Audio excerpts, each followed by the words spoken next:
m'appelle Marc Watum, je suis le président du conseil d'administration du fonds Vision 2030. Nous sommes ici aujourd'hui à Côte d'Ivoire, en Abidjan, sous le cadre des assemblées annuelles de la Banque africaine de développement.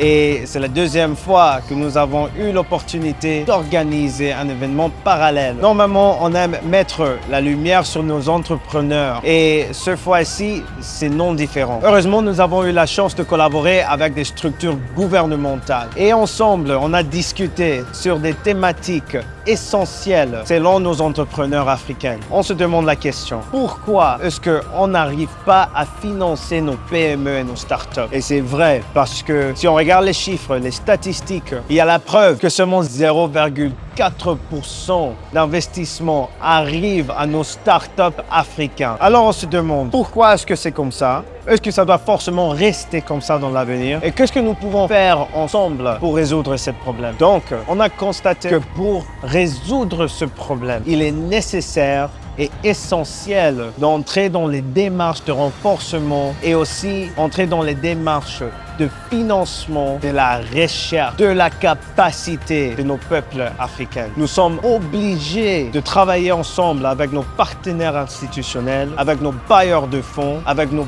politiciens, de mettre toutes nos ressources derrière cette première étape de développement de l'entrepreneuriat. Donc avec ces réponses et avec cette discussion, nous sommes finalement en mesure de prendre des décisions pour nos étapes suivantes. Nous savons qu'on doit former des coalitions entre nous. On doit former des collaborations nouvelles entre le secteur privé, les politiciens et aussi les centres de recherche. Avec ces parties prenantes et ces partenaires, nous savons qu'on peut former des nouvelles manières de créer ces études, les études de faisabilité et les études d'impact environnemental. Nous savons aussi qu'on peut compléter les études de marché et tout ensemble, quand on peut fournir ces services à nos PME, nous serons plus en mesure d'approcher des bailleurs de fonds, de renforcer nos plans d'affaires et mériter finalement l'investissement qui nous manque.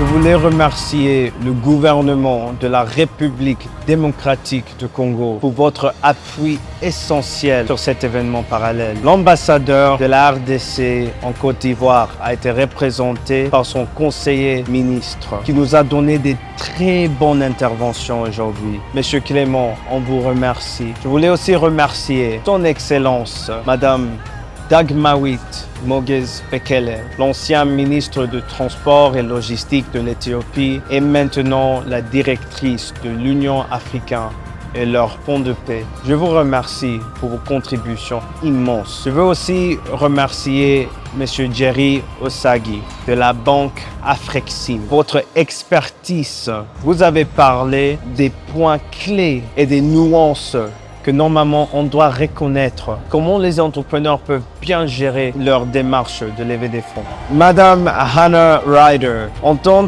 que consultante et expert en commerce international, vous nous avez montré la meilleure façon de s'organiser dans les affaires et on vous remercie pour vos contributions immenses. Monsieur le directeur général de notre fonds de promotion de l'industrie à la RDC, on vous remercie aussi pour votre discours.